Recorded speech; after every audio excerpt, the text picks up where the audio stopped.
All right, before we get started today, I want to give a big shout out to all the Patreon subscribers and members over there. Patreon is a way for people to be able to help financially support the podcast. There's 4 different levels of patronage over there that you can check out, and they all come with their own entitlements and privileges, if you will. But, you know, some of the things that all the members get, early access to episodes. I'm going to do some special bonus content that's only for Patreon subscribers. We do giveaways. We give away stuff from Chopperhead and also other show sponsors and whatnot. We tell you who's coming up on deck and ahead of time so people can ask questions and participate that way. And it's just a rad thing. And I truly appreciate from the bottom of my heart all the Patreon subscribers. It really helps the show keep going and growing. And so I thank you for that. And if you're interested, go check it out, patreon.com/bigtruth. And I'd love to welcome you aboard over there. Now, if you're looking for motorcycle parts for your old or new motorcycle, you need to go check out Old Bike Barn at oldbikebarn.com. They got whatever you need, whether it's for a stock bike or a cafe racer or a chopper or some other kind of custom. Go check them out at oldbikebarn.com. They also got their own line of leather goods and knives under the name White Knuckler. Good stuff, good people. Bear is a pillar in the industry and a friend, and you know, just go check them out. Especially if you got an old Japanese bike, they got the rare stuff that not a lot of other places have. So check them out, oldbikebarn.com, or on Instagram at oldbikebarn. Now, if you find yourself wanting to get into some CBD, whether you got some swelling or joint pain or torn muscles from the gym, any kind of inflammation, or whether it's just for helping sleep or anxiety, things like that, you need to check out Cradle Lake Clear, because there's so many different CBD manufacturers now, and a lot of it's just bullshit. You want to go to someone like Cradle Lake Clear, where you can go on their website and get the whole rundown. They use all the best organic and clean ingredients, and their processes are par none. So check them out, cradlelakeclear.com. If you use the promo code BigTruth at checkout, you get 20% off your order there. And I use there's like a mint chocolate one, and or a blueberry one, and I use that before I go to sleep and sleep like a fucking baby. So check them out at cradlelakeclear.com. Remember, use promo code BigTruth at checkout, and you will get 20% off your order there. And while we're talking about 20% off, go check out Omerta at omertamia.com. Christmas and holidays are coming.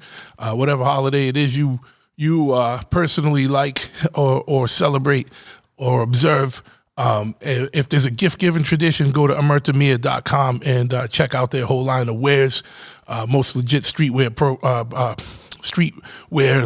/ lifestyle brand that there is. Whether you need a hoodie, t-shirt, scarf, whatever, socks, they got everything, jackets, whatever. Check them out, omertamia.com, omertamia.com, and give rad gifts. I know they got all kinds of specials going on right now, and I'm sure they'll have more as the holidays proceed. So make sure you check them out, omertamia.com, on Instagram and all the social media, simply at omertamia. If you happen to be in the unfortunate situation where you're in a motorcycle accident, you need to check out Law Tigers at lawtigers.com. And if you go on Facebook and type in Law Tigers in the state that you reside in, you will get in touch with the local regional office there. So if you need to, if you live in Massachusetts, go to Facebook and type in Law Tigers Massachusetts, and you get in touch with the Law Tiger that is local to you. It's a motorcycle accident law firm that was founded by riders for riders. Hope you never need that sponsor, but if you do, it's good to have them in your back pocket. So if some shit happens, some bullshit happens, some distracted drivers texting and being a fucking idiot and hit you, go check out lawtigers.com. If you into weird stuff, you're more attracted to the dark arts or weird shit, cult, serial killers. But you also have a penchant for like motor stuff, like choppers and old 70s boogie vans and show vans and shit like that. Then my boy Zach has a clothing company and a lifestyle company that's right up your alley. It's called Heavy, and you can check them out at heavy.bigcartel.com. All kinds of clothing and nefarious wares for for your life, and on Instagram at Heavy Clothing. So Heavy Clothing on Instagram, heavy.bigcartel.com is where you need to go. What am I forgetting here? I'm going through all these fast. While you're looking for clothing, go check out Pitchfork at pitchforkny.com. This isn't an operation, just by the way, I'm not talking about a murder. I'm talking about me reading these commercials. I'm not reading anything. I'm just making the shit up out of thin air and just remembering. And because these are all companies I know and support. Most of them are friends of mine. So I don't have any script or anything written down that I'm going through. That's why I might stumble through these sometimes. Maybe I should write something up so I can keep it going a little quicker. But that's just an aside for those, for those that are listening. But yeah, but if you check out Pitchfork at pitchforkny.com, they're a mainstay clothing company and also record label in the punk, hardcore, and metal genres of music. And they do these compilations. That's the best way to say it. They do a 7-inch series called the Back to School series that has an East Coast band on one side and a West Coast band on the other, bands like Rancid and Murphy's Law and whatnot. And they just did a New York hardcore compilation LP. So you need to check all that out. And on top of that, they got over a decade of fucking rad clothing. So all kinds of shit there. Go pitchforkny.com. If you are looking for more information on motorcycling in any way, shape, form, or manner, whatever type of motorcycles or motorcycling you're into, whether it's choppers or whatever, you need to check out Chop Cult at chopcult.com. They're the biggest information clearinghouse and message board setup that there is. It's totally free for this, right? So you sign in, you're making a profile, you sign on. They don't ask you your credit card or none of that shit. You just get on. And then you just go and mine for information because there's all kinds of message boards all broken up by topic, so it's super easy to navigate. They also have an online swap meet where you can buy, sell, and trade parts. They also have an online events page where you can look for motorcycle-related events by date, by region, by country, by state. It's all there. They also do... They'll send you. They got a store, where they sell their own apparel and products of other people that are supporters, and they do an email, so they can just give you an email blast with a digest with some of the more interesting curated stories for that time period. So check them out, chopcult.com, on all the social media, simply at chopcult. You can always welcome to come down to my shop, Chopperhead Custom Cycles. We're at 13 County Road in East Freetown, Massachusetts. We're a full brick and mortar motorcycle shop. We got a big garage in the back, and we got a showroom and parts counter up front. And, it's way better to be able to come into a place, try on a helmet, try on a vest, try on a hoodie or something, know your exact size and not guess and have to buy shit online and wait and get it in and send it back because you got the wrong size and blah, blah, blah. So come on in, and any parts you need for your motorcycle, we got it. If we don't have it in stock, we can get it. If it's not on our website, we can get it. Just give us a call or shoot us an email.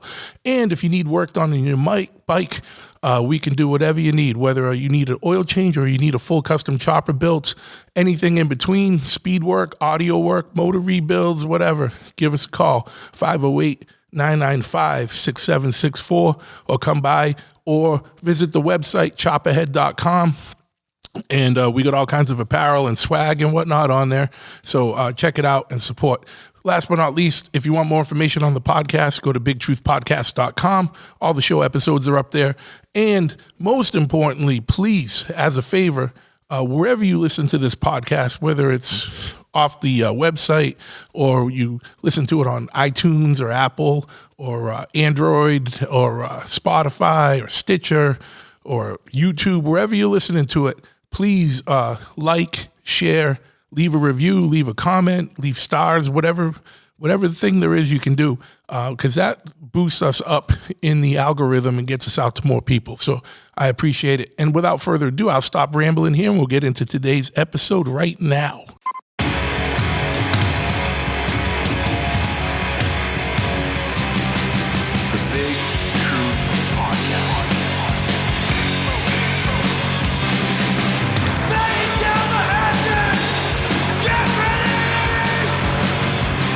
Ignition sequence start.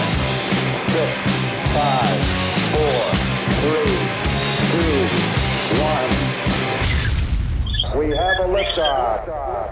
Yes, once again, we have liftoff. I want to thank you for tuning in to this episode of the Big Truth Podcast.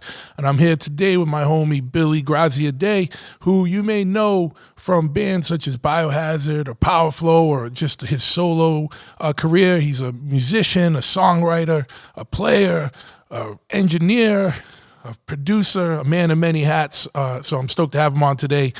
We've tried to do it a couple times in the past and got caught with technical glitches. So third time's a charm, right, Billy? Yeah, man. How you doing? Good. How you doing, bro? All right, man. Just coming out of the Thanksgiving week, getting back to the first full week of back at it and the grind and shit. Had a good time over the last week and stuff. How about you, man? What's going on? Same here, man. I'm 5 pounds heavier, but it's like a bear hibernating in the winter. I'm not getting ready for the cold weather. Yeah. Well, the cold weather of California. Yeah, I'm not East Coast kid though. Yeah. You don't get to put on the Brooklyn weight. You know what I mean? You can stay at a more svelte California weight. Yeah. But what's going on, man? I know you got a ton of music stuff going on. The last time we had started talking about this on the podcast before, you had hooked up with a new app that like kind of hooks musicians up so they can collaborate across worldwide and whatnot. And if you want to get back into some of that, what you were collaborating with a band last time I talked like in Australia or something over that app. Yeah, that's it's been such a while since. Yeah, I know. Right out. What's that app called? Link. And I'll put yeah. So yeah, you're gonna edit this, right? Yeah. And I'll put a link up to it, so you know what I mean in the show notes. Cool. So. Yeah. So that company's called Featured X. It's pretty dope. It's a way that young bands can or musicians can reach out to other artists that have somewhat made a little bit of noise with their career, and you get speak directly to them. At least that's how I deal with it. People reach out to me, everything from just guesting on one of their songs or writing a song for them, and I've done it all. But it's a pretty cool thing. And the cats who created it, they're from Boston, I think. Okay, from Massachusetts, Providence, somewhere in New England, somewhere in the general area. I know we're all territorial. But we're all New Englanders. Yeah. Yeah. So what's it called? Featured X? Featured X, yeah. Yeah. Okay, cool. And it's basically a way it allows people to collaborate with each other, like musically or whatever, on projects across the World Wide Web. It's pretty fucking cool. Yeah, like when I was a kid, you never have you don't have the access to talk to certain people in different bands. Yeah. Especially when we were younger coming up. But now you can reach out to people on social media and maybe you'll get a response. I respond to everybody, but maybe Jamie Hatebreed's fucking busy with their new Hatebreed record or his own solos, Jamie Jackson stuff. And he doesn't get a chance to get back to you. But if he's up on Featured X and he goes to Featured X to check it out, and he's there specifically to reach out to young up and coming artists that want to collab or do something with him, he'll get back to you, just the same as I will and all these other artists. So it's a pretty cool little new thing that these dudes invented it. They came out of the pandemic, which I thought was pretty cool. Oh yeah, man, and definitely a way to just keep up with, just keep working. Not you. I mean, I know you're probably turning shit away, but like, just a good way for people to, I don't know, just make use of that time too. Like especially when everyone had like a year of downtime, man. Just keep creative juices flowing and whatnot. And but it must be cool for a younger band to be able to reach out to somebody that's kind of further along in the career, even whether it's just for advice or for help with writing stuff or guesting and stuff. That sounds like a pretty fucking cool thing. And if they are not sponsoring this podcast, so I'm not like giving them like a weird shout out or anything. I think the concept is fucking cool. So I fucking co-sign that. I know I would have appreciated that when I was a kid. Yeah, right. And plus, since we did this record called Judgment Night, I love the collabs. I love when artists put their shit together and it comes out with a twisted, with twisted angles and twisted artistic fucking creative vibes that are really specific to each individual artist. That's pretty cool. Yeah, you know? Yeah, man. And you never know, even when it's something that doesn't seem like it might not make sense, when it comes together, the collaboration, sometimes like some of the coolest shit can come out of that, you know, like, you never know what's going to happen, you know? So like sometimes magic is made, you know, in the most unlikely of places. Yeah. There we go. But, actually, okay. The cool thing about it is that I'm a fan. So when I look at other artists on there, I'm like, oh shit, I could do something with these dudes. Yeah. It's more like, you know, I'm still looking at it as a peer, as a user of the site. But, you know, like Necro and I have been talking about doing something. Slane, and I would love to do something with him, and him I've spoken a bunch of times. So I'm still a fan. I don't approach it like, hey, let's collab. I'm just like, hey man, you think I could work, you know, if we could work together on something fucking cool? Yeah. So that's the great thing. To me, music, it's never gotten boring for me.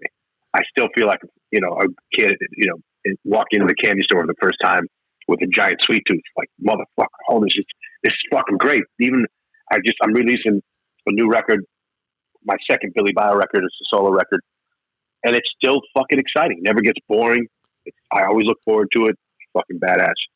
Now, what do you like the most? I mean, I know, and you might not have an answer. It's fine, but like I know I have a lot of friends. Obviously, we have a lot of shared friends that are musicians. Some people really like being in the studio and recording. Some people like being out on the road more. Like, what's your favorite part of the process? And because I know you have a hands-on approach to, like, you know, like you record, engineer, produce everything. You know, like, so like nowadays, what's kind of like your favorite thing to do? Bro, I used to be more into, I didn't like the recording process. And I think it was because it was all about the vibe that I felt in the early career Biohazard that we never really captured. We didn't capture the essence of power that we had on stage, on record and vinyl. But over the years, I got more comfortable in the studio and realized I was more capable of capturing that vibe myself versus hiring, you know, big time producers and paying out the ass for these guys. Yeah, it's a lot of them I have great experience with, and I'm still friends with all of them. But I got way more comfortable. So now it's across the board. I love it all. I love from writing, you know, sitting in my studio. I have a place called Firewater Studios here in LA. We started in Brooklyn, and then over the years it evolved, and I eventually moved out here. But I love writing in the studio, recording my shit, and all the other bands that I do. It's like my, you know, it's like my clubhouse, my man cave. It's my creative outlet. It's everything. My whole essence as an artist, you know, lives in this place. I think if the place burnt down, knock on wood, it'd be like fucking suicide. But so I like it all, man. I love creating. On the new record, I have a Patreon site.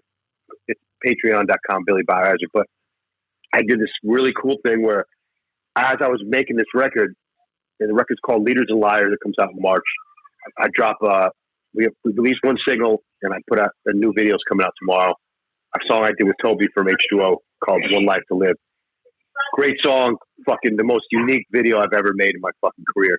But what I did was, Josh, I fucking documented and I put up the camera, you know, my fucking little iPhone during like the pandemic and captured a couple moments of me, you know, writing. And I think there's 2 or 3 songs that I did this to.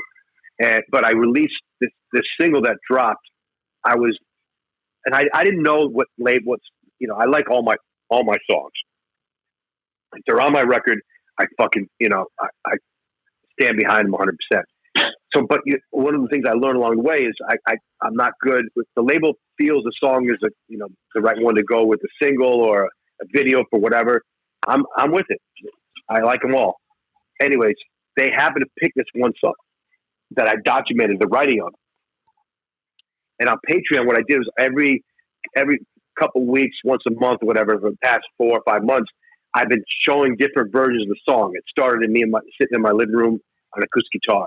And then the riffs started coming together in another episode. And then the whole song I had pretty much written on acoustic. And then I went in the studio and started putting it down electric, and then, laying down drums, laying down some vocals, and the song progressed. And then I dropped the last version right before I had a friend of mine come to the studio, and she took a video of me playing her the song. It was the same song that I had been sharing, but the homegirl put it up on her social media. And so it kind of fucking took the wind out of my sails, and we had to scramble and try to figure out, because we weren't going to announce the record till December. Make a long story short. Yeah. You got to, I look at it like, the saying, if life gives you lemons, you got to learn, make lemonade out of it. Yeah, sure. I just turned it around and got some friends picked it up and helped me promote it. It didn't, people didn't hear about my music how I wanted them to, but it's all good. Yeah. But that's rad that you got the whole thing documented from like you just kind of sketching it out or working it out like, in your living room to all the way to the finished product. So I'm sure there's a lot of people like, I was just talking about this on, I think on the last episode of the podcast, like I'm like a nerd for like fucking like music documentaries. I love to watch the process of like how people make music or how bands come together and like the kind of rise of all that and the story of all that. So I'm sure there's a lot of people interested in the process and getting to see like how you wrote a song from beginning to end and all the pieces in between and all the steps in between. So I'm sure that's, even if the song got leaked a little early, at least people get to see that whole fucking process. That's pretty fucking badass. As a fan, I'm not a fan of myself. I'm proud to like what I do, but as a music fan, yeah, as a music fan, it's fucking pretty dope, dude. I love, I think that if I was live, I wouldn't be into it. Like if you tuned in and you could watch, BillyBio fucking write a song or whatever, I would be like, nah, I'm not into that. I don't want to show anybody my inner workings. But the camera, you kind of ignore, and you always have the ability to look at it later and say, yeah, I don't want to share that. Yeah. But and all this footage, it was pretty cool. Even the writing, bro. I put a camera up when I was working on the lyrics, and just try to capture some moments. I had some ideas in my head, and it's all fast forward. But you see me writing down my ideas.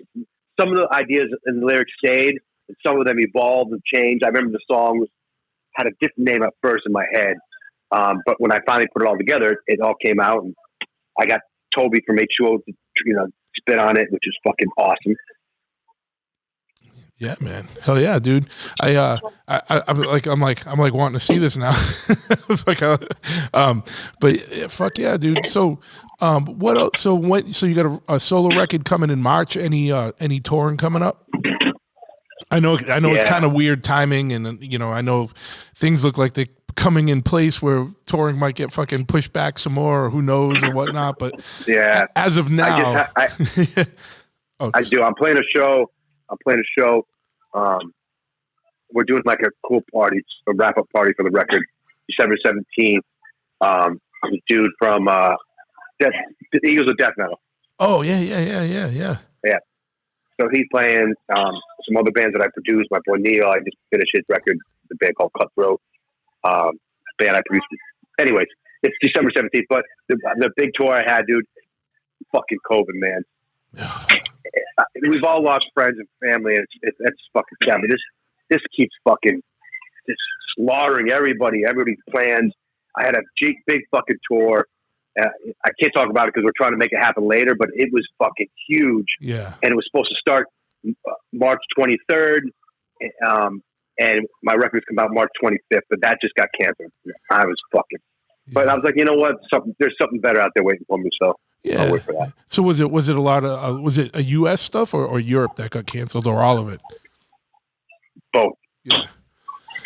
Yeah, man, it's fucking crazy, dude. We can get into politics of it or not. Like either way, it's like fine. Wait, what are you doing dishes or something? No. Am I doing dishes? Do I do dishes? No. It sounds like there's like clinking sounds. I thought it was a. I'm just fucking with you. You're not supposed to hear that. On the fucking Apple phone, the Apple Pod, they have this thing that shuts off all the surround sounds. No. I mean, all the. No, I'm sorry, dude. It's no big deal. I can hear it, but yeah, man. So your solo record, your second solo record's coming out, and so do you have a band with that? Or are you hiring guys, or do you have like a steadfast kind of band that you use for your solo stuff? I started out it's basically just me in the studio. Yeah. So I play everything and do everything. But when it comes time when the songs are done, then I bring in my buddies. I got my buddy Fred played drums. He's a drummer for Powerflow, another band I have with Send over from Cypress, Christian from Fear Factory, and then Rod Diaz, who plays bass for Suicidal Tendencies. He plays bass, and then Dan Palmer. He plays guitar for Death by Stereo and Zebrahead. He's my guitar player. Cool. So the four of us, they come in when the songs are done. At first, I start with Fred, and I'm super protective of my shit, dude. Like just from the Biohazard days when MP3 started happening, nobody gets a copy of my music. Even when it's done, they got to wait until fucking records, printed up and there's that version. But the guys come in and I show them the songs, that we jam it, we fuck around with it, and then we track. Nice. So it's a little bit of both. It's a band, but it's still solo. Like like my ideas stay pure. Nice, man. It's like you having somebody. It's like and I love a band, bro. I love that vibe. I love everything from Biohazard to Powerflow, the way it works. But there's something about, it's like you designing a bike and you come up with this dope ass fucking frame, and then you get ready to fucking, light the torch and start welding, and then you invite your buddy over and you say, hey, what would you change? All right, go ahead, contribute to it. And suddenly your vision is now tainted. It's not the same fucking shit that you gave birth to in your head. Sure. And sometimes, not sometimes, a lot of times when you have good partnerships, it comes out better, but it's still different than your first conception, No, I get that. And that's why you have your solo, like and it's cool that you're able to, record and play all the instrumentation yourself. And then, you get your vision down 100%. And then, the collaborative stuff, you got your bands for that are more collaborative in that nature. And that's cool. That's, it's the worst when someone does solo records and it's just the same stuff that sounds like the bands they're in. And that's why it's cool. Like with you, you have a total separation there and you're just doing it all, and it's not like, like bringing in guys from your band to your other bands to write the stuff and then still call it a solo record. You know what I mean? It's a pure solo record. So I like that. It is a little bit like, I get it, and I've heard that stuff before, and I did. A lot of bands, singers do that. I've seen it, and it works great for them. But for me, and we've been friends for a long time, but we kind of met during Blood for Blood, not during the Biohazard era. But with Biohazard, I always brought my ideas in. They were finished ideas. It was, hey guys, check this out. I have demo tapes of like Punishment or fucking Tales from the Hard Side and What Makes You Tick. I remember recording that shit, in my basement in Brooklyn and bringing it to the guys. So a lot of times I brought in finished versions of songs. They didn't like it because they didn't know, how do you do this on your own? I'm like, I studied and I learned and how it works. But it's the same thing. Now I just do it on my own and I don't ask anybody their opinion. I just put it like that way. Nice. Now, what was, obviously you've been a musician and a player for a while. What was, and it sounds like you might have even answered this a little bit earlier, but what was your impetus to learn recording and production stuff? Was it cause what you said earlier, where it was just you wanted to be able to, you had a vision of the power of your sound and you felt like you could capture it better than producers, or was there something else that was kind of driving you to learn that stuff? I think it's a combination of everything. I'm a big control freak. I like to I don't like to have anything between what's in my head, what's in my heart, and capturing it, preserving it, putting it in stone. I don't like to have to explain my ideas to people. It's always been like that, and I think the desire to learn new things is always big on my horizon. I love just to, you know, if there's something I don't understand, I like to learn about it. Over the years, I looked at things that it's funny, dude. The shit that I was spending money on, you know, you need a graphic artist, so you got to have somebody make a poster for you. So, you know, making T-shirt designs. It started out with press-on letters for like the first Biohazard demos and the first Biohazard T-shirts and our first posters. Where I would you know, my buddy's old lady was an artist. She said, "Oh, you can go to the art store here in Canal Street, and you can buy these little press-on like letters, and you put them on a piece of paper, and then you Xerox them, and then I was doing all the flyers, and it expanded up. It expanded to now. I know I like Photoshop. I know how to make my own videos. I make my own flyers. I do my own logo. I could do it. I could design my own website because I watched where I was where were the things that I was insufficient with? Where was I dropping the ball? Where was the slack? Where was the weak chain? And everything else, I have a whole group of, you know, a squad that I put together over the years that I work with, people that can help me with those.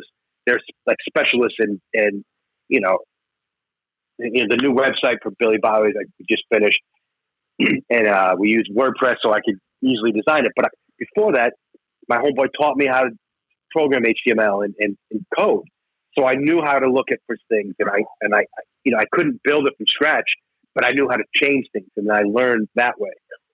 So I think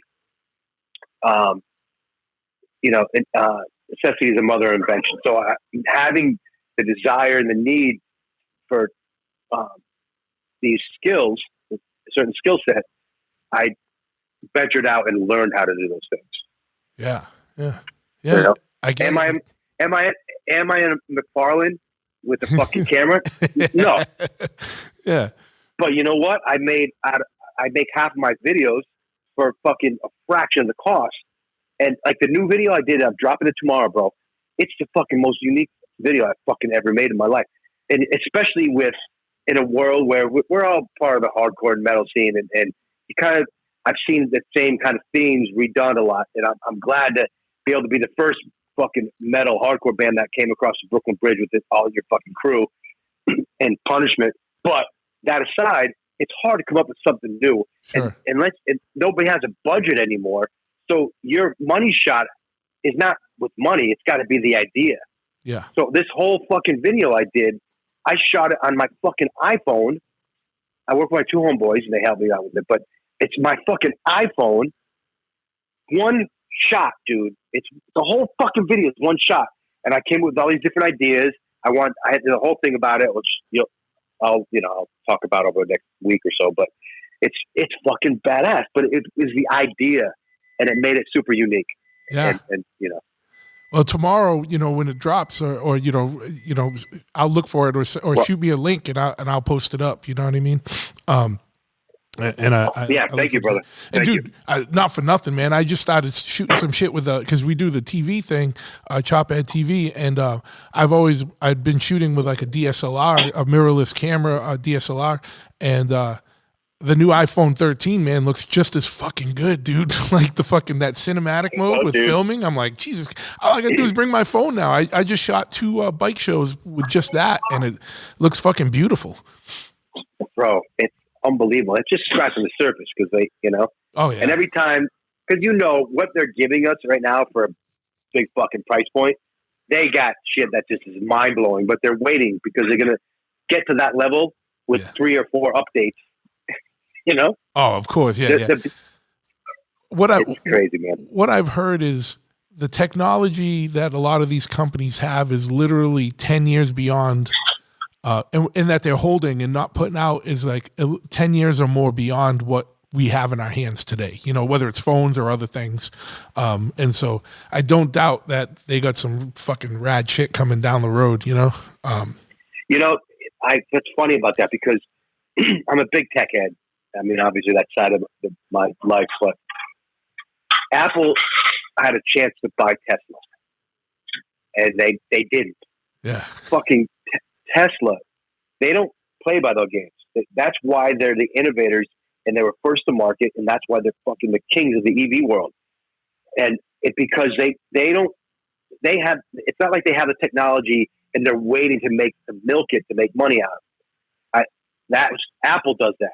Yeah. And that's their business model since day one. And I'm with it. That's cool. I got patience, and I'm cool to wait for. I know the kids.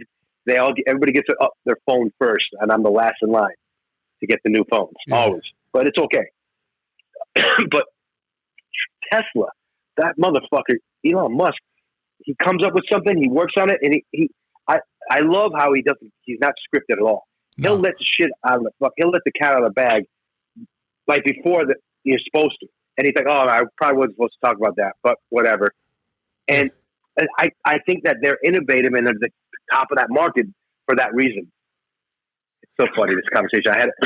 We're talking about, we're bike world and rock and roll and hardcore metal, but we're talking about technology and Tesla. Dude, that's what I love about this, man. It goes anywhere it goes. There's no questions, no script. I know. I remember once I did a Jimmy Jass's podcast, and Jasser called me up, and he's like, "Yo, we're supposed to talk. It's 1:00." I said, "Oh, sorry, dude." He goes, "What were you doing?" Because did you trade? And we're live, right? And he goes, "Did you trade GME?" I said, "Yeah, dude. Fuck, are you kidding me? It's killing it." He goes, "Yeah, that shit just sold me. Just bought me a new studio in my new house I'm building." And we were laughing about the stock, GameStop, and it was that one day. I know a lot of people, everybody heard about it, but there was this one day that the stock went out the roof, and Jamie was like, "Yeah, I can't believe it went up. It went up to like it doubled my money, and I made out so much money." I said, "Bro, why did you sell? It's at $300 now. It's fucking this is insane." He said, "What?" So we're having this conversation live on a podcast, and all of our friends and family were probably watching, going, "What the fuck? These are two hardcore dudes talking about the stock market." No. Hey, you know what happens, man? We grew up with a DIY ethic, man, and that's why I think that's part of the shit that's instilled with you to learn how to do all this shit. You know what I mean? And it's similar here. I learned Photoshop because I had to, and I'm not like I couldn't be a full-time graphic designer for a major company, but I can get by with the shit I need to get by. And when there's something I need that's a little out of my realm, I got friends that I bring in, and that's just kind of ingrained with us from the scene that we involved in. But I find myself lately like dabbling in like crypto and stock stuff and everything here and there because, no one ever gave us anything, right, in life. Like we've earned everything we had, and I think we're all just trying to be smart and do better, and come and be more secure, I do. Yeah, dude. It's like when you bought the tattoo machine. You remember that? Yeah, of course you remember. But now the shit, you're still doing it, right? Yeah. Oh yeah. I lasered. Dude, my day is on Mondays I come to Chop Ahead. I open up. My friend Ken works here for the day. I go laser all day and do the removal shit, and then I come back here and work, and then or do this podcast, and then the rest of the week I'm at the shop, the bike shop all day, and then I do removal at night. There's always a hustle going on. Yeah. A case in point, dude. When you told me about that, I'm like, what? Really? That's a viable business. Oh yeah. He's like, oh yeah, it's gonna take off. It should. And I always wondered though, and I want to ask you this: is a lot of are the people? What's the percentage of people that want to get removal because they regret it, or people that want to get it removed because they want to redo something over it?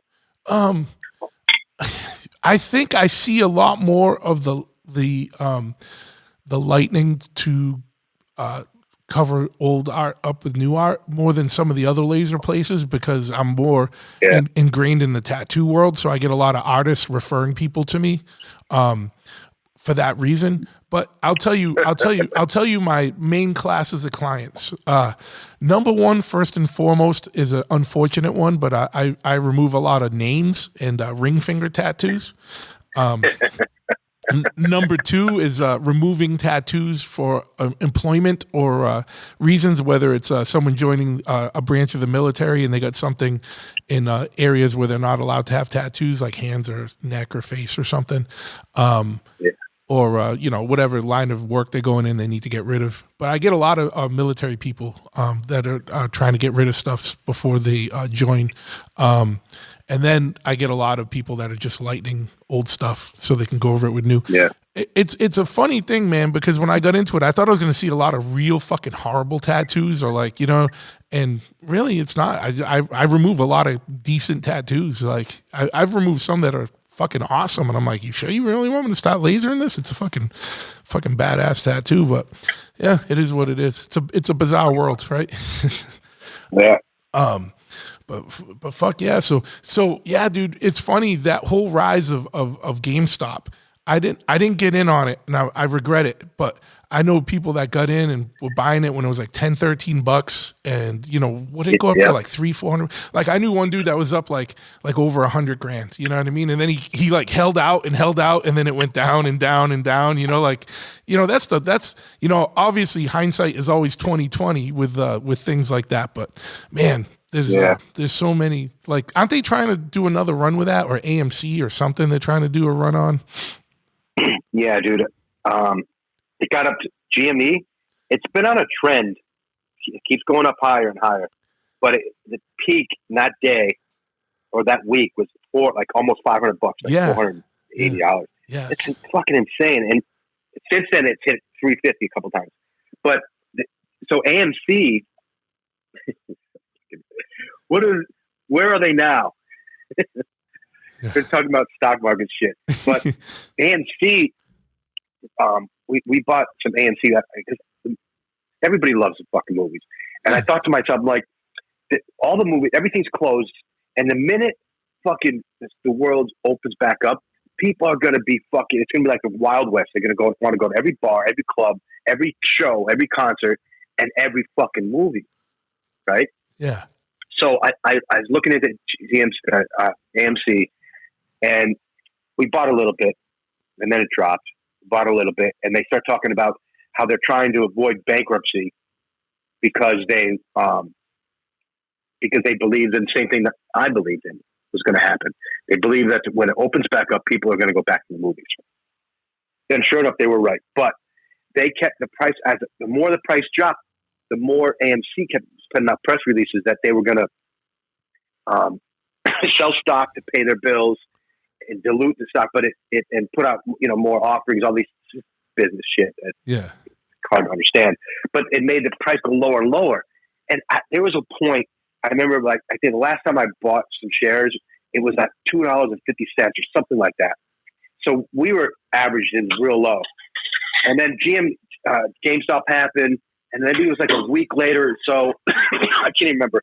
I wake up one morning, go to work, and I get a ding on my phone, and AMC fucking jacked up to like $20. And I was like, whoa, don't tell me this is the same shit that's happening.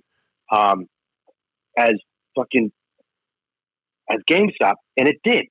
It went up to fucking, it was like the first round was like, it hit like 30 or whatever. I can't remember, but eventually went to like $70, and it was the same thing. And here's the cool tie-in to what we're all about in our lifestyles. Our subculture, the one that's just, we were raised walking the streets going, fuck society, fuck the establishment. And the hippies did it, the fucking early punk rockers did it, and we did it all through our youth. And still to this day and age, we choose to live our lives how we want to live them. We don't give a fuck about whatever everyone else thinks. That is the flag I carry. That's the flag I'll always support. But what happened with that shit was a bunch of kids that turned around and said, fuck the hedge funds, fuck those motherfucking rich bastards. Let's fucking unite and do this. And they turned that shit around, and they fucked the businessman. They fucked the dudes who've been fucking the regular working class dude that throws a little bit of extra cash into his retirement fund, or he's got a 401k in his side business and whatever. But that was like, in the economic world, that was the most punk rock thing ever. Yeah. But that and crypto are the punk rock of the financial world for sure. And hell yeah. I know. Didn't they made all kinds of fucking like that caused all kinds of weird like rules and shit like in the financial trading like so that they're doing their best to make sure nothing like that happens again. But guess what, motherfuckers? There's always some smart kid that's going to figure out ways around shit. You know. Yep. And so you know what happened? What I heard happened. Jimmy and I talked about this off mic too. Some kid that worked at some hedge fund, some investment firm in Manhattan, heard the dudes talking at the end of the day how AMC was definitely going bankrupt and they were going to short the stock. So when you short the stock, it means you're planning on the price going lower. Yeah. So it's opposite of what normally happens. Normally the price goes up, you buy low, you sell high. These dudes, they're betting. It's almost like they're pessimistic, doubting Thomases, whatever. Yeah, yeah. But they had some kind of information. This dude reached out to friends and he leaked that shit. And he said, and they went on Reddit and they were like, and they started talking about it. Small little chat room. They said, the fucking hedge fund motherfuckers are going to short AMC. Everybody buy the stock because it's dirt cheap. And fuck them. Let's fuck those motherfuckers. And I'm straightening it up a little bit, but that's reality. What they did was they stuck it to the man who's trying to stick it to everybody else. Yeah. And it worked. It worked. The more the price went, and what happens is it's called the squeeze. When to get out of a short position, they used to call me sergeant in Biohazard because I always the guy. I organized everything. I ran the show. Yeah, yeah. You're the guy. There's always a guy with the clipboard in the band. You held the clipboard. I never. It wasn't a clipboard, but it's the same concept. Yeah. So and now I'm digging that grave deeper with this little knowledge. So to get out of a position, you have to buy shares to get out of a short. That's how you close your position. But when you buy shares, you're adding to the increase. Other people see those shares being bought, and they're like, "Holy shit, this is really taking off!" And it makes the price go higher. And the more nervous a short gets, the high, and he sells. He's like, "Fuck!" It makes the price go higher and higher, and that's what happened. That's people are still holding AMC and GameStop for that same reason. That's awesome. Yeah. And see, so there's a little bit of knowledge, world knowledge for people that might not be in the financial sphere. There's still subculture and fucking punk rock shit happening even in those worlds, man. Hell yeah. And find it. You know what I mean? Get in. I would never be one to be able to give any kind of stock advice or anything like that, but it's interesting, man. And to me, it's more fun than going to like a casino or some shit. You know what I mean? Like I feel like you have better odds. Like if you're investing strategically and shit. 100%, bro. You just hit the nail on the head. Gambling, going to Vegas, go to Atlantic City. That's gambling. Yeah, it's luck. It's like you're trying to play the odds, but stock market, it's not gambling, it's investment. You do your D&D, you do some research.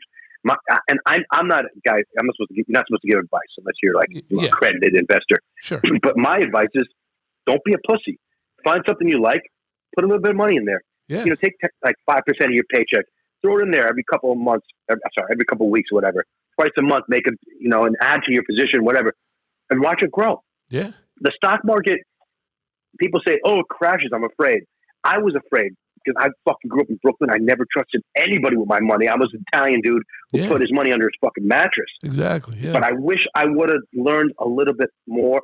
I wish I would have learned a fraction of what I know now a long time ago. I know, man. Because dude, it is what it is. I still think about it in the 2008 crash. Like Ford was down to $1. I'm like, man, if I just would have thrown a couple of grand at Ford, not that I like even 2008 probably didn't have a few grand, but I like, you know what I mean? But if I bought like 500 shares, man, at $1, fuck, you know what I mean? Like, but I think that's also what happened now, right? Too. Yeah.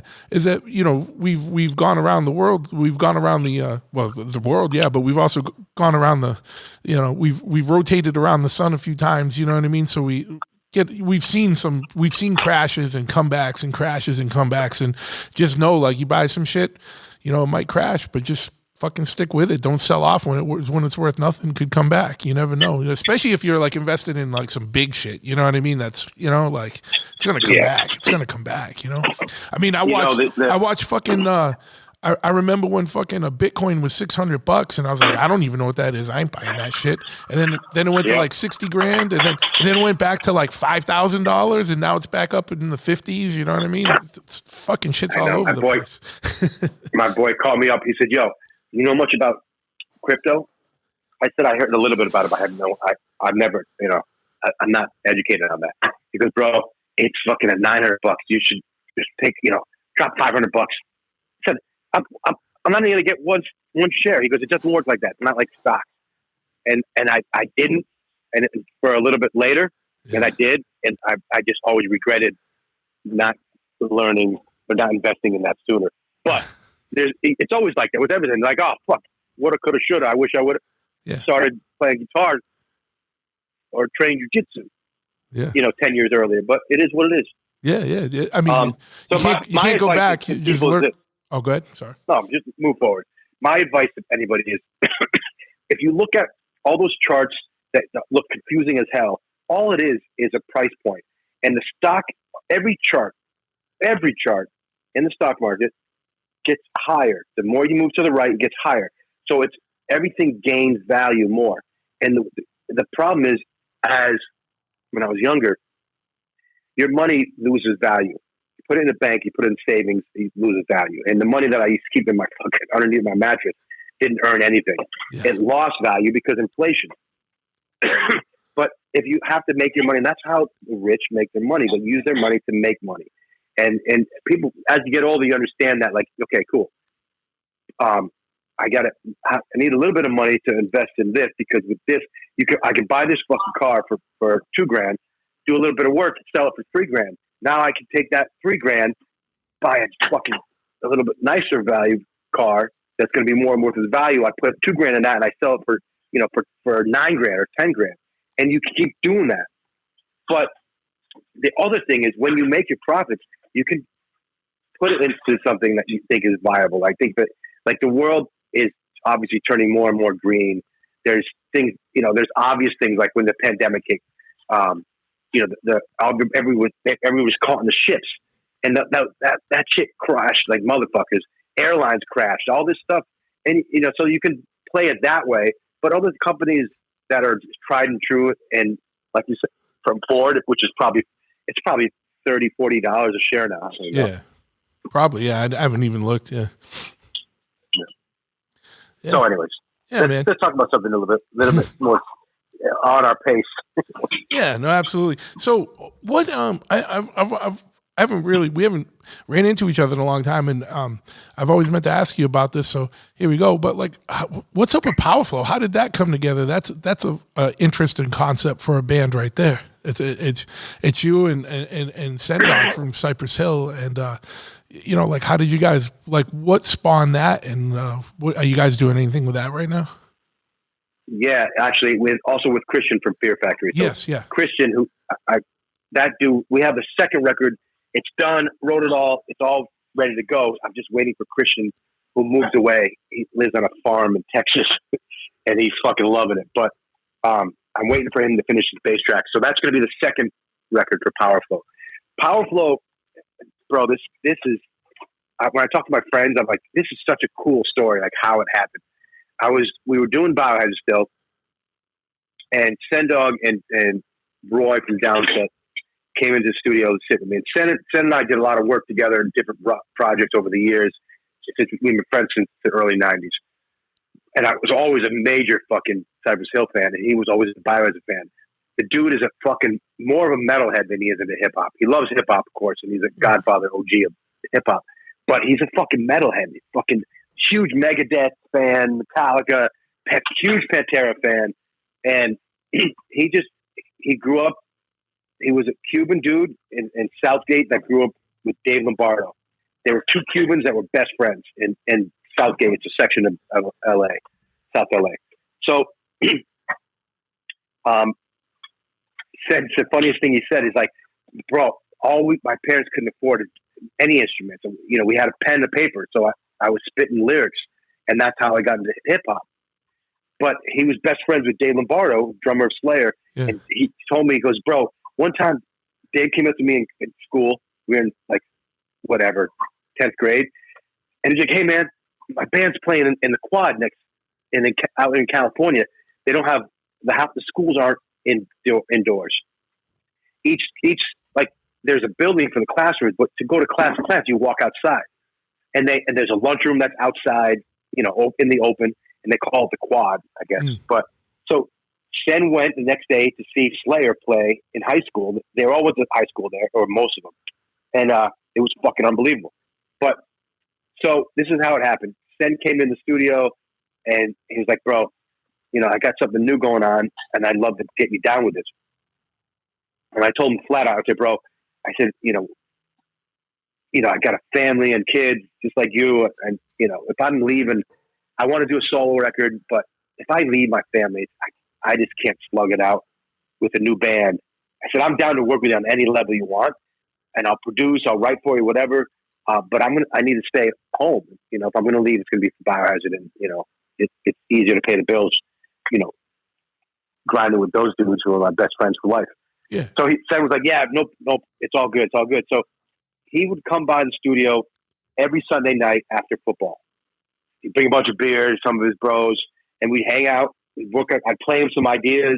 We'd work on songs. And after we had a whole bunch of songs together, we had no name, no nothing. We ended up, long story short, we ended up in the studio recording, still no name of the band. It was no intentions. It was just a bunch of cool songs that we liked.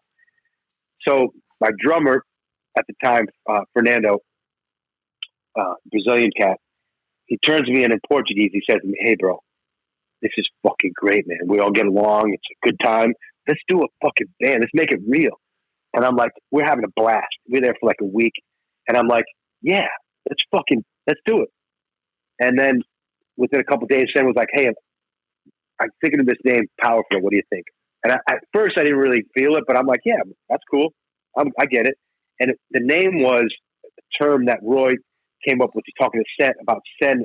When he spits over heavy lyrics and metal, he does his flow Sen Dog style, but he does it with more power. Yeah. So and he's kind of got his flow, but it's powerful, and that's how they came up with the name. But so it stuck, and we ended up doing it, and then put out the first record, and then we kept touring, having a great fucking time. And Sen and I, the original plan was to do, we would juggle Cypress Hill and Biohazard, and then Biohazard was done, and he flipped another Cypress Hill record out, and then I did the solo record, and then so that's what I do now. I just do both bands, and Powerflow. We're finishing up our second record right now, and it's killer. Nice. That's a West Coast word, killer. I can't believe I say that. Nah, I get it. Yeah, so that's cool. So you guys plan it accordingly so that the releases drop in between, whether it's your solo record or a Cypress Hill record or something. So it all works out. So nothing's stepping on each other. Yeah. Exactly. COVID kind of fucked up everything. Yeah. And it's hard. I mean, we're not the types of people who stick to your plan. You just kind of go with the flow more so. Yeah. And, now, like, the plan was to have the Powerflow record out before my BillyBio record. And then that didn't happen. So now the BillyBio record's coming out, and then Powerflow will be out after that. Yeah. A funny thing, man, is that in the world of, like, underground music, a lot of people know that there's a lot of hardcore kids or, a lot of guys that grew up in hardcore and metal were also hip hop fans, and was always kind of a thing, whether it was like, but what a lot of people don't realize is that there was a lot of hip hop heads, like main dudes that were also like hardcore and metal guys, like, you know what I mean? Like Ice-T or Sen Dog or even fucking Scarface from Ghetto Boys, man. We hung out with him in Boston, and he was talking about all this shit. He was like, I grew up fucking punk and hardcore, man. And you know what I mean? Yep. And it's just more of a testament to how, these, legit music, is real, recognized real, you know what I mean? And when shit is legit and authentic, like, it transcends fucking bounds, and barriers. And I think it's cool, like the the cross flow that goes between the two, and you guys were one of the major things that kind of really set it up on a big level with the Judgment Night shit, and with Biohazard and fucking Onyx and whatnot, and that record kind of really set it off back then. It set the stage for a lot of the crossover stuff there. What was that like, man? In those early days and getting in the studio with Onyx and shit. How did that all like kind of come together? So that was a cool, interesting story. But let me make a comment. But you brought up Ghetto Boys. We were on tour with Powerflow, and I look over side of stage is fucking Bushwick Bill, rest in peace. Yeah. He's fucking leaning against the wall, and he's fucking headbanging, and he's fucking grooving to the fucking music. And I'm like, yeah, you fucking go over and fist bump me. And he's fucking a fan.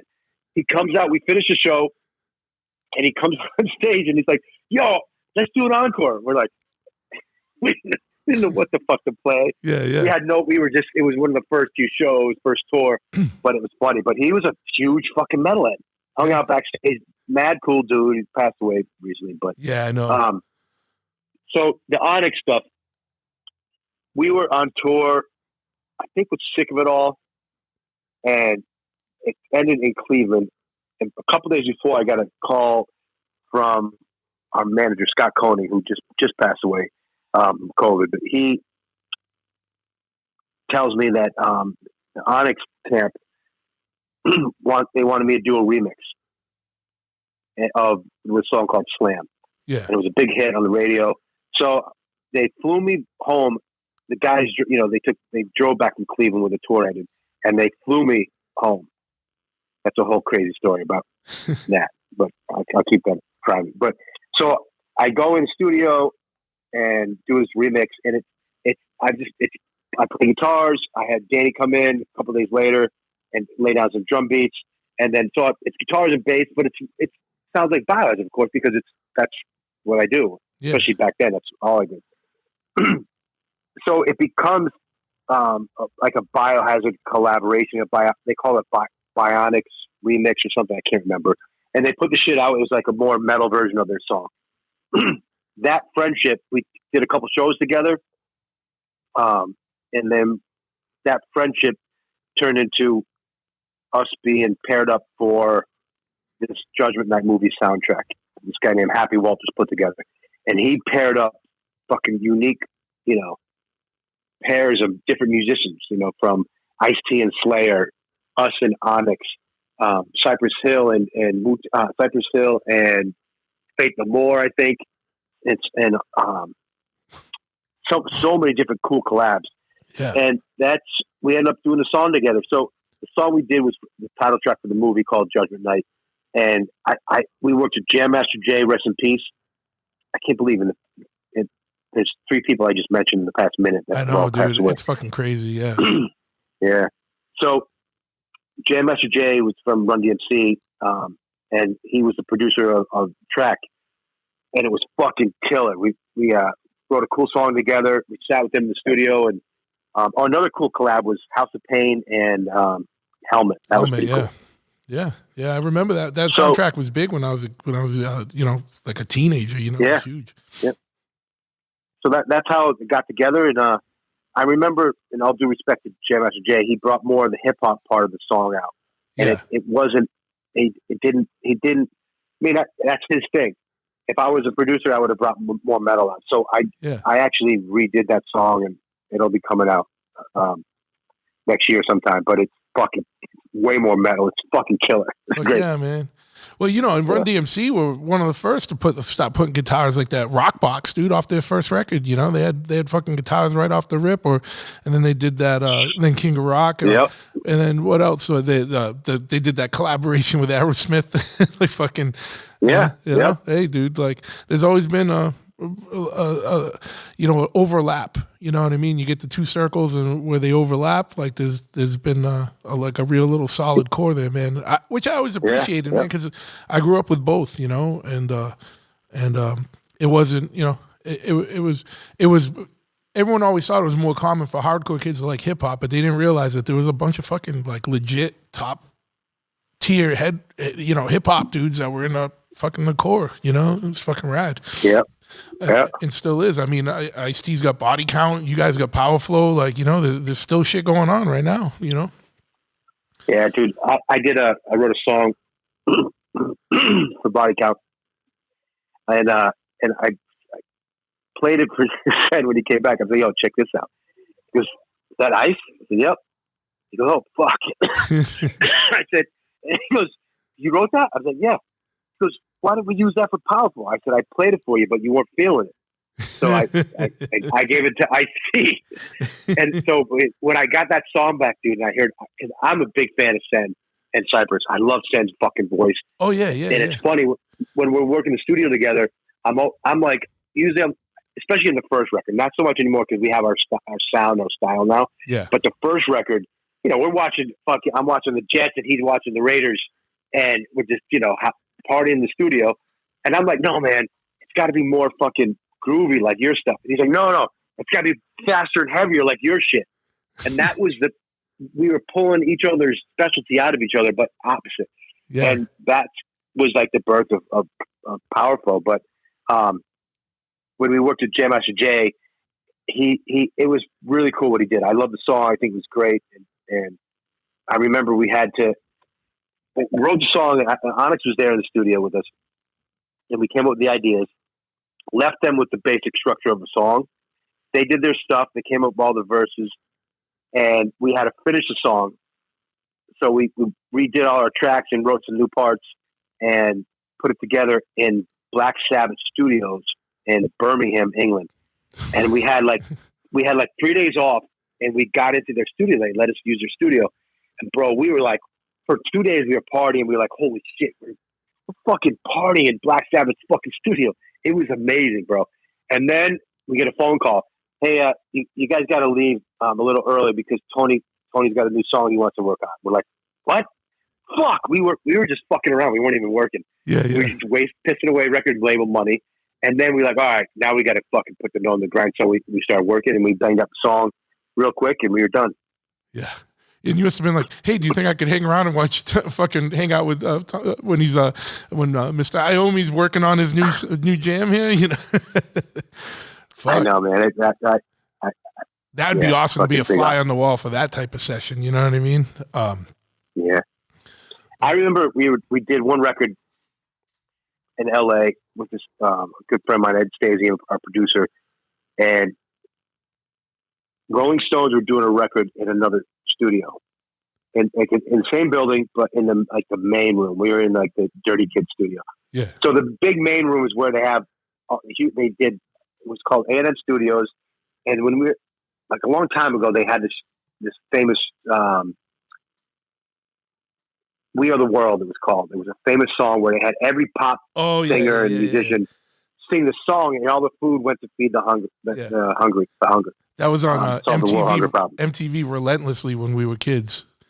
Yeah. So that studio was where we were at. We did our drums there. A record called "Save the World Address," the Biohazard record.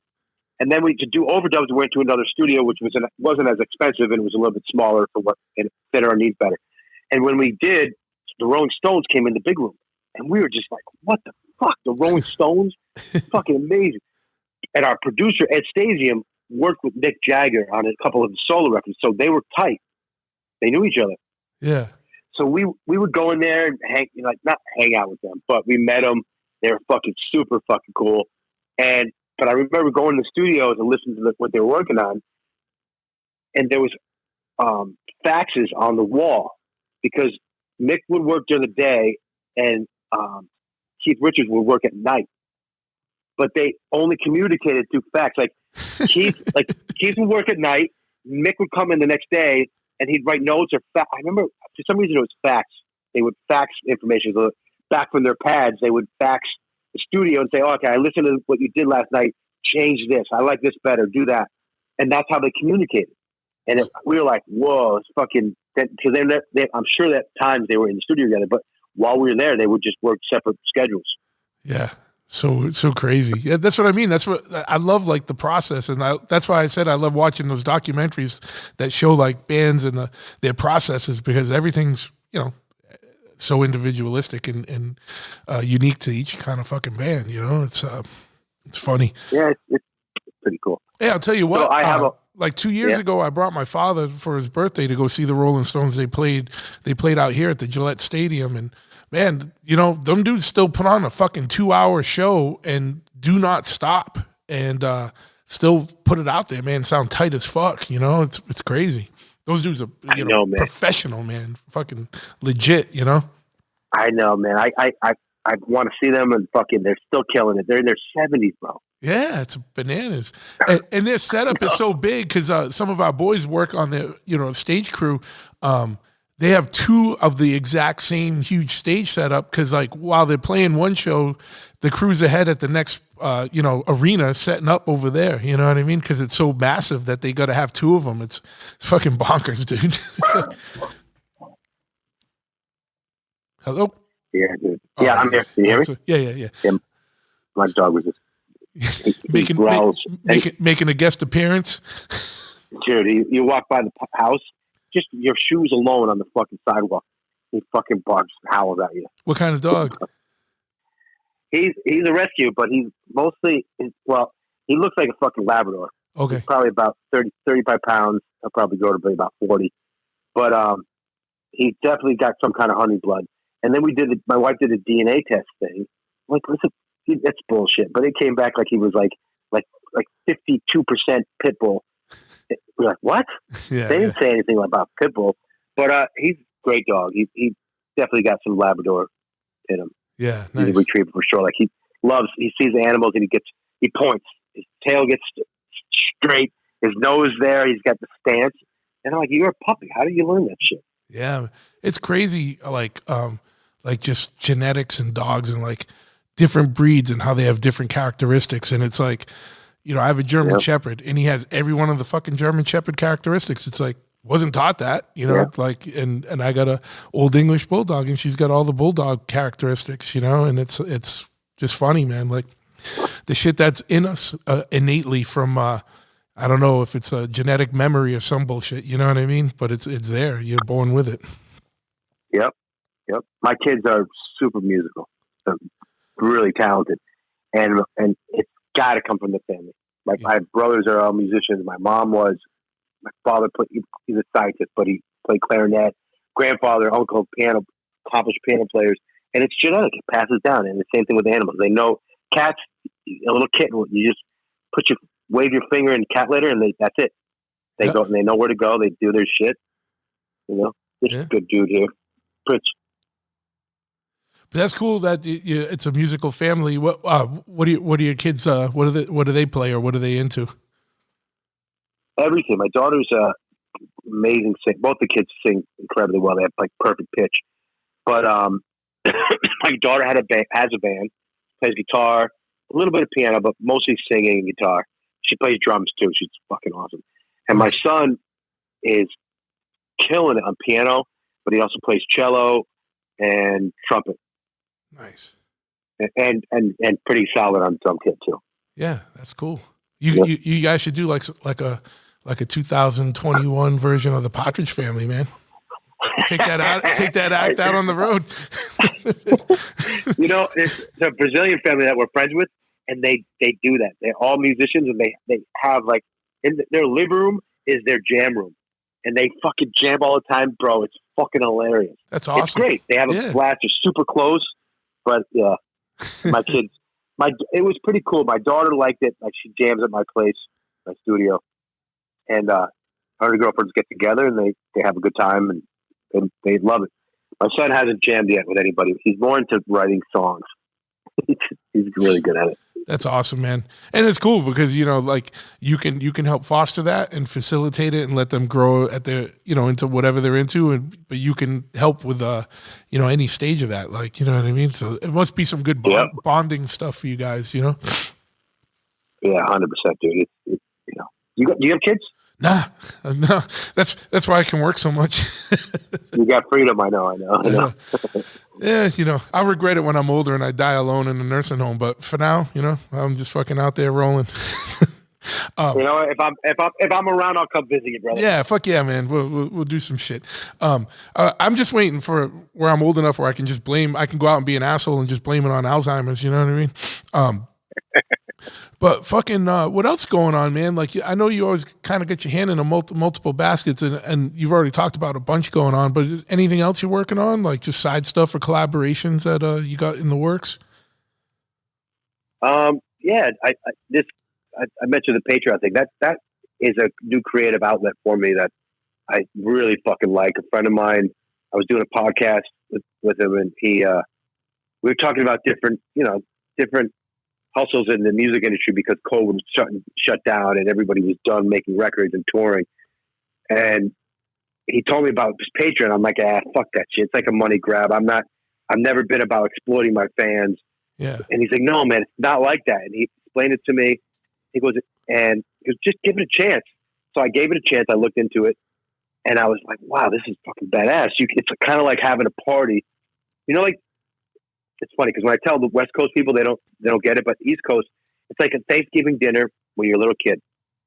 There's a big table with adults and there's a small table for the kids. Yeah. And when you hit different families, different ages, but maybe 10, 11, 12, you start sitting at the adult table.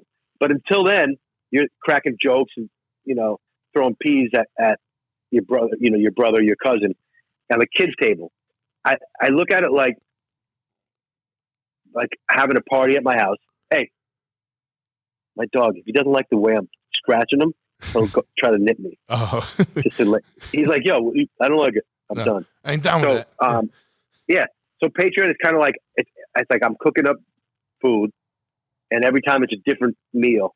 And I invite a bunch of friends over and they all sit at the table with me and we just talk shit about my dinner, what I created, what I did last week, what I'm doing next week.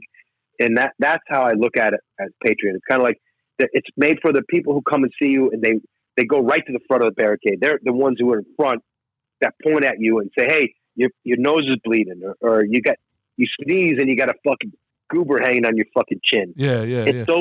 It's that part of the family because everybody's all cool, but not everybody's into learning, to following you on the creative journey. But I took it a whole different level and I was writing a book for years called Tales from the Hard Side. It was all about my stories I've collected along the way, from touring with Ozzy to Agnostic Front to having Pete Steele come up with the Biohazard name. So all that stuff is real, and I wrote for years, and I just started making these videos, and I called it series. It's not like a podcast, it's more like a visual storytelling spoken word where I just tell stories. And they evolve. Sometimes they go off on tangents, but they're all based around the same story. And there are all these different series, and I'm up to like 50 or so episodes. And it's fucking awesome stories. Like I mentioned, all these different interesting times in my career. That's cool. So are you doing that now? And instead of writing the book, or are you still going to write the book? Well, who knows? Because I was trying to write the book, and I texted this guy, John Wiederhorn. He's a big, famous writer friend of mine, helped Roger with his book. Yeah. Great dude. We talked about it, but during the pandemic, I was super prolific, and it just kept writing from Powerflow to BillyBio, and a bunch of other bands I write for and produce. So, and this just came out of that pandemic era of creativity, and I call the pandemic for me, it's called remission. It was like I was kind of like not active, but I was super like it was like everything was fermenting inside, and when it started to come out, I let it come out, and now I got all this stuff I'm ready to release.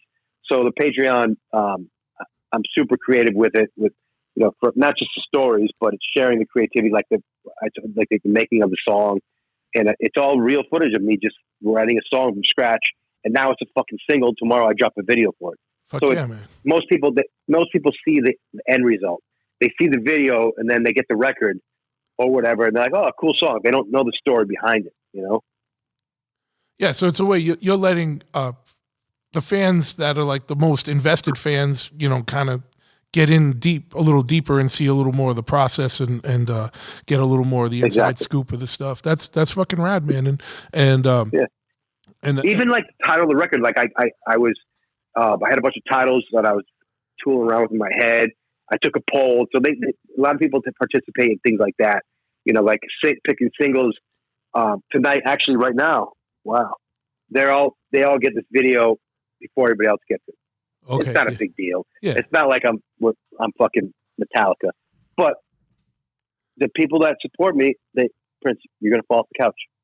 Come here. When I scratch him, he gets all relaxed. Yeah. And then he starts to fall off the couch. What's his name? Would you say his name's Prince? Prince. The kid's name, but yeah. Yeah, nice. But it's cool. Nice. Fuck yeah. I'm like, can we call him fucking Bruno? Come on, that's a dog. Like, no, we like Prince. I'm like, all right. All right. Yeah. It doesn't suit him because you are Bruno, dude. I'm going to call you Bruno. Yeah. So, yeah, man, I have a Patreon for the podcast as well. And it's true, man. And it's almost humbling. I feel like to have that, like where there's people that are into what you're doing enough to kind of just support it at that level. You know what I mean? And it's rad to be able to give back to those people for sure. You know what? So you understand what it is.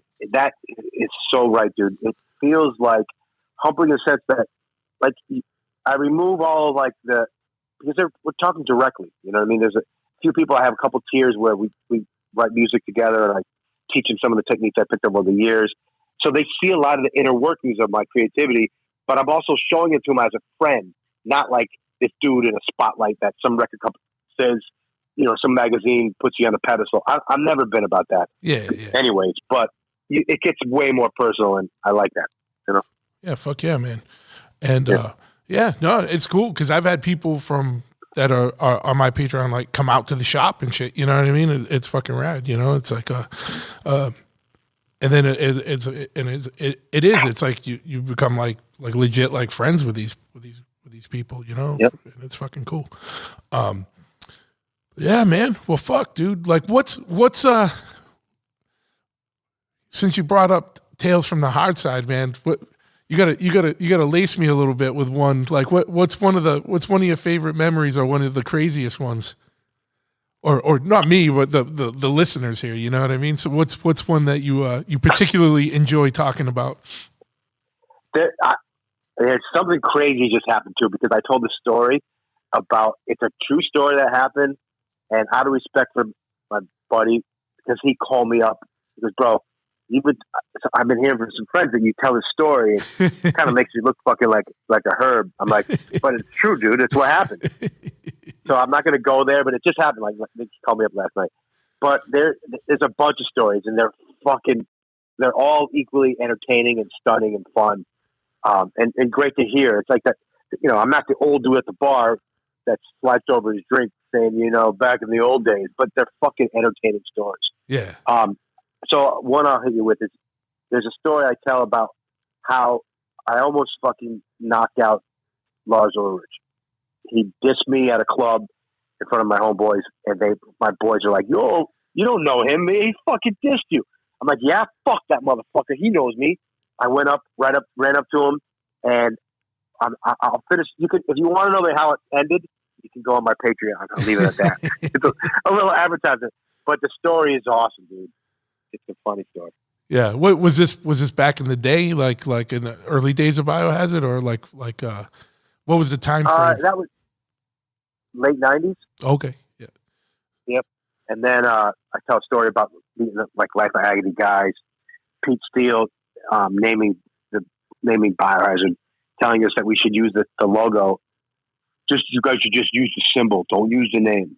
Just the symbol. See, you would have beat Prince. You would have beat Prince to that. I know. We wouldn't have got anywhere because Prince had money to be able to say artist formerly known as Prince. Yeah. You know, we could be like those fucking four douchebags that hang out at Lemoore every Friday and Saturday night. Yeah. This is their band. It's a symbol. You're like, who the fuck is that?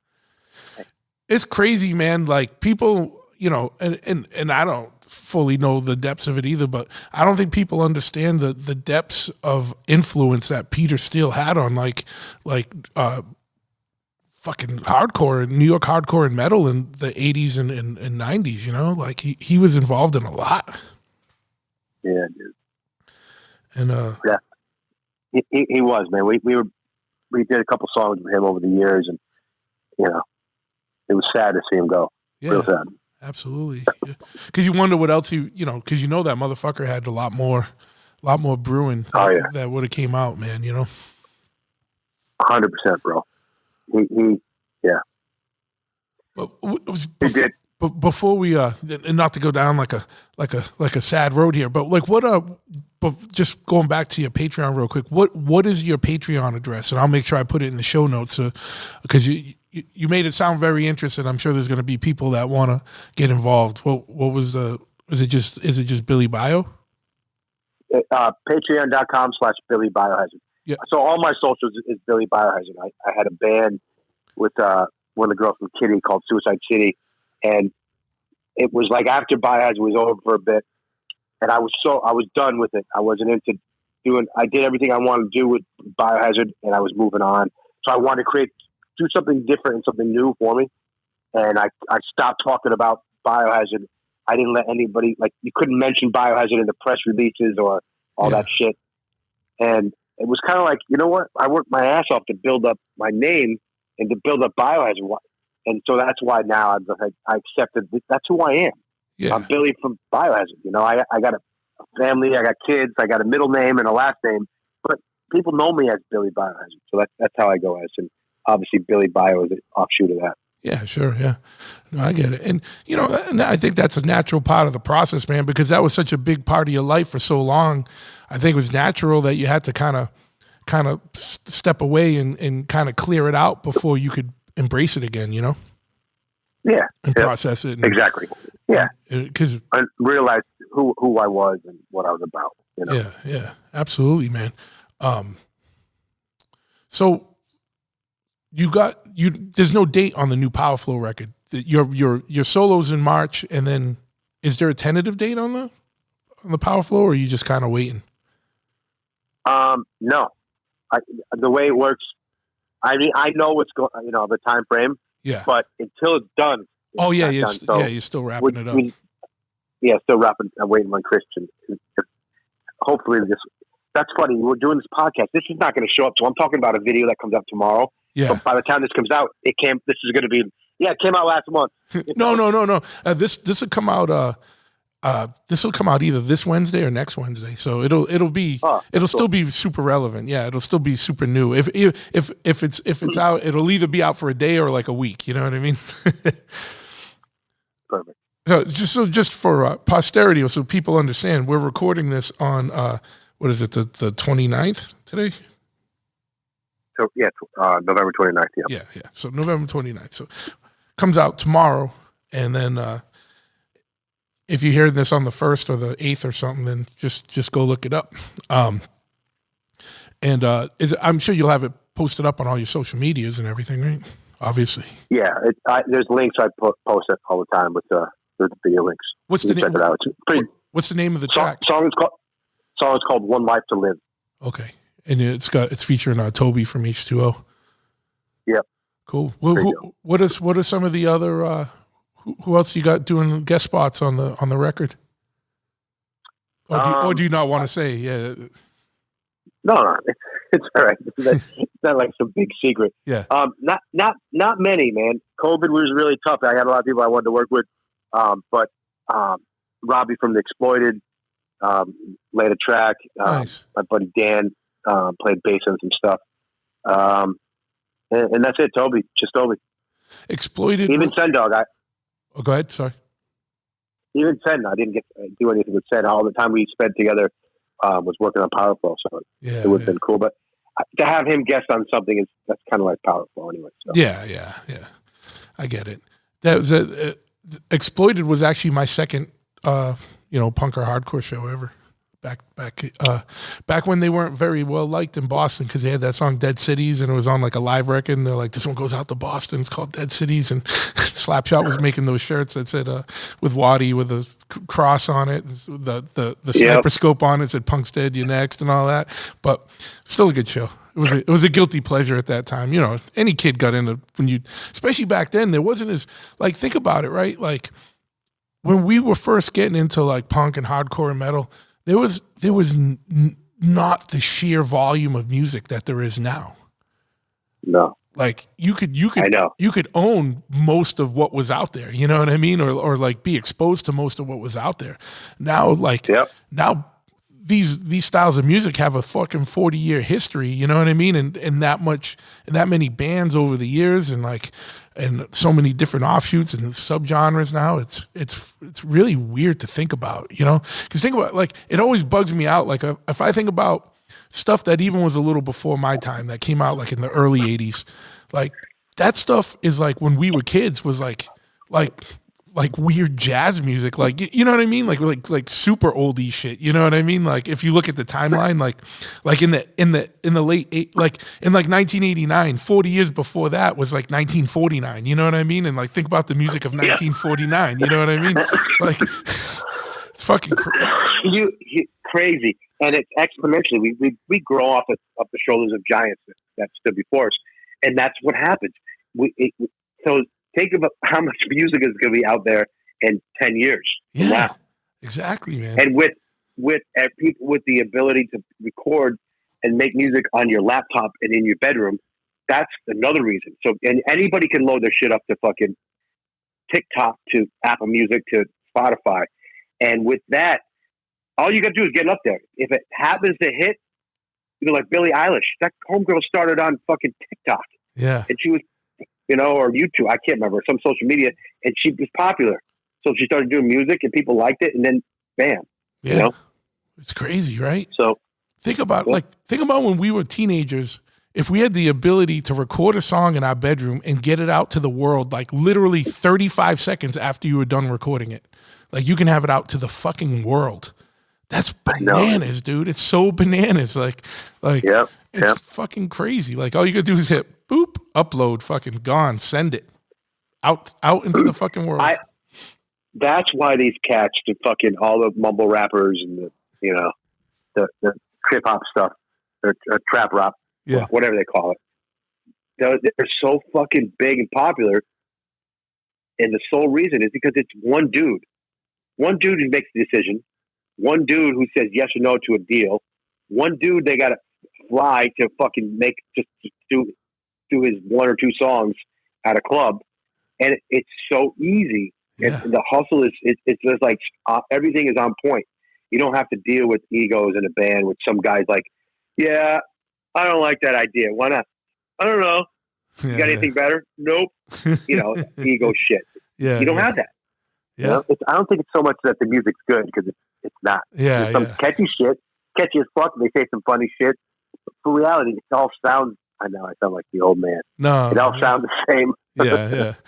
Yeah. No, it's crazy, man. It's a weird evolving thing, and it's like you gotta stay in it, or because like imagine like if you just like shut off from the world for 3 years and came back, like how much shit would be different? Because like things seem to be just even not even talking about music, but just technology is evolving, and like seems like the pace is just picking up very exponentially, and like like what the fuck is shit gonna look like 10 years from now? What the shit, not even like what's gonna look like 5 years from now? It's fucking bananas. Like, never mind when all the AI shit starts coming online, which they're saying could be in the next 5 to 10 years. You know what I mean? Realistically. Yeah, dude. Like, fuck. I mean, that's stuff that's beyond my pay grade to even think about, but it's going to be something we all have to deal with, Yeah. That's a whole other scary thing, dude. That shit is, because it's going to be used as weaponry, number one. Oh yeah. And two, it's going to put out a lot of people out of work, so there's going to be a lot more free time, and it's also going to make things a lot cheaper. So it's going to be weird. I think it's going to be a big change to our society. Yeah. And that's already been changed enough, I know. Well, there's maybe this fucking keeping people home for a year was a dry run to be like, all right, dude, this is what's coming up when no one has jobs, because it's all been fucking taken over by fucking robots. You know what I mean? Who knows? Yeah. Yep. And right now, some motherfuckers laughing, being, what are these fucking fools talking about? And then play the long game, dude. It's like, it could be within our lifetime. Some of it, not always, not full automation of shit, but like you're gonna see less and less fucking jobs available. It's scary to me to think that all the transportation might be automated, you know, like because of how fast like the self-driving cars and trucks and stuff are, like they're already like testing them on like fucking real roads. You know what I mean? That's fucking nuts, dude. Like fucking, imagine you're driving and you look over and see this fucking truck with nobody driving. I know. It's crazy, dude. It's scary and crazy and inspiring, and you know, it's all in one thing. The problem is that it should be inspiring 100%, but we all know the shittiness of like humanity and corporate greed, and you know it's going to be, you know, some of the shit's going to be a little nefarious, you know what I mean? Like there's no getting around it, dude. That's what sucks, you know? It's just like that was just, I don't know, man. Well, I know you probably got a lot going on, dude, and I don't want to keep you too long here. I definitely want to do made it. Oh, go ahead. We made it, dude. No technical glitches. No glitches, man. So like I said earlier, we tried, this is the third time. Like we got like 20, 25 minutes in the first two times. And and I talked about totally different shit. Oh yeah. Yeah. I might have to put the glitchy ones on Patreon just for the Patreon people and be like, so you can just hear little glimpses of some of the other shit we talked about. That's why I kind of wanted to wait a little bit in between. Cause it's like, you know, if, you know, it would feel like I didn't want it to go like to be a rehash of like the first 15 minutes, like the first couple, like it's long enough is gone where it's almost like a reset, you know? Fucking. Yeah. And a lot of change. I forgot new record coming out. I couldn't talk about that before. Yeah, no, absolutely. Oh, you want, here's another fucking crazy thing, dude. Somebody leaked my record and forced me to put it out, put up the news sooner. Really? They leaked the record or the news of the record? A girl put up a video of one of my songs. Oh yeah, you told me that. Yeah. Oh, I did? Yeah, you talked about that a little earlier when the song that you would Oh. Yeah, okay, sorry. Yeah, I didn't know if I told you. No, yeah, that fucking sucks. Like she didn't do it on purpose, right? She was just overeager. Or what? She wasn't. It wasn't malicious. at all. Yeah. She meant well. So overeager. Like I you know, some people like it's not music. I'm not sharing the music. Yeah, you are. Yeah. It's a video of me playing you a song. They hear the music. Yeah. And it doesn't. It was but it's all good. Yeah. So it just kind of forced you to up the date. Yeah, I had to rush and scramble and put together. The label was pissed, but they were like, let's turn it around. I got somebody. This company, the dudes in Cold Call magazine shared it out and put it out. So I turned it around a little bit and made it, turned the negative into something positive. So yeah, cool. Man. Well, at the end of the day, it sucks, but like you said, as long as you can adapt and overcome, that's what you do. Yeah. That's what you do, right? It's easy. It's easy to fucking spend the money when you win the lottery.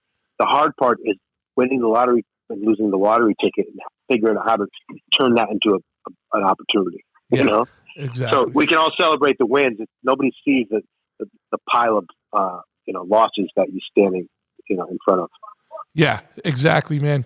Yeah, and unfortunately, and that's what that's the character shit that defines people with longevity in the game. You know what I mean? Like the shit that's when you do something that you love, you stick with it, whether it's fucking easy or not. You know what I mean? Like there's plenty of times I want to throw in the towel in over here and I'm like, nah, fuck that. You know what I mean? You get pissed off for like a night and you regroup and then you're like, come back the next day with a new plan of attack or whatever.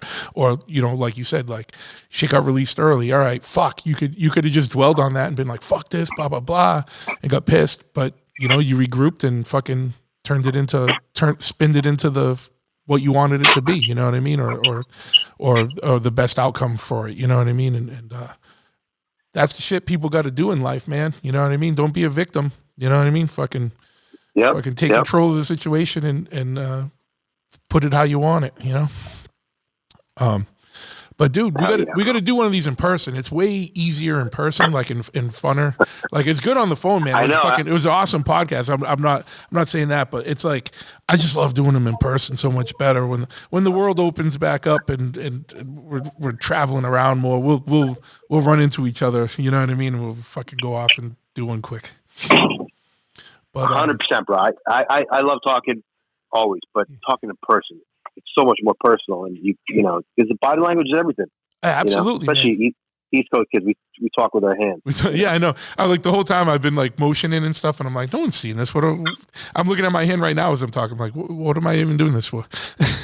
I know, but it's real. Especially, I'm not Italian, but I know you're Italian. I know there's a lot of fucking hand fucking waving going on right now over there. Yeah. But fuck yeah, man. Well, I'm gonna this will come out either Wednesday or next Wednesday. I'm gonna put all the links in there.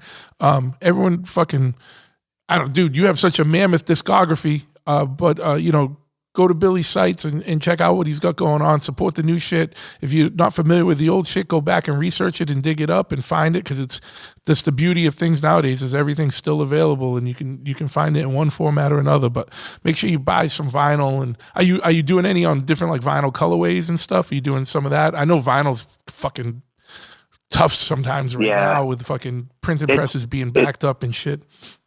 Yeah, it's crazy, dude. It's like fucking 8 months back up. But yeah, we did some cool colors and some cool collectible limited edition stuff. That's what's available now. And then you can pre-order it and pre-reserve your stuff. But it's pretty dope. I'm pretty happy. Really happy with it, especially the label I'm with. Fuck yeah. Who are you working with now for a label? Same label I've been on for a while. It's called Believe. Okay.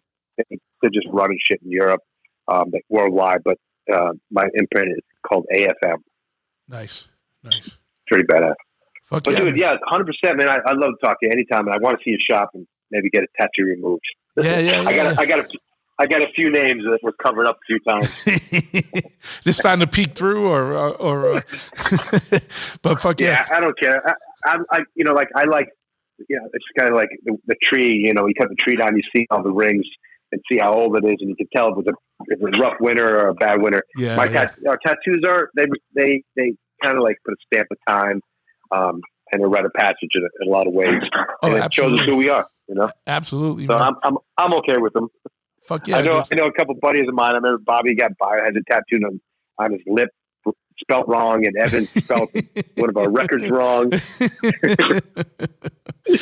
But that's more funny to just fucking keep that. That's character shit. Yeah. But fuck yeah, man. Yeah, come out. I'll come to the bike. We'll come hang out at the bike shop, dude, and I'll get you hooked on motorcycling if you're not already. And we'll go fucking whip around. But awesome, bro. Fuck yeah, man. I hope to run into you, man. I hope you guys are on tour soon so I can come see you and fucking I'm out that way. Sometimes I'll give you a call, fucking. Oh, dude, that'd be awesome. We'll grab lunch. Fuck yeah, dude. Fuck yeah, man. Yeah. Well, dude, it was good catching up. I'm gonna shut this off, but I'm not hanging up. Hold on one second here.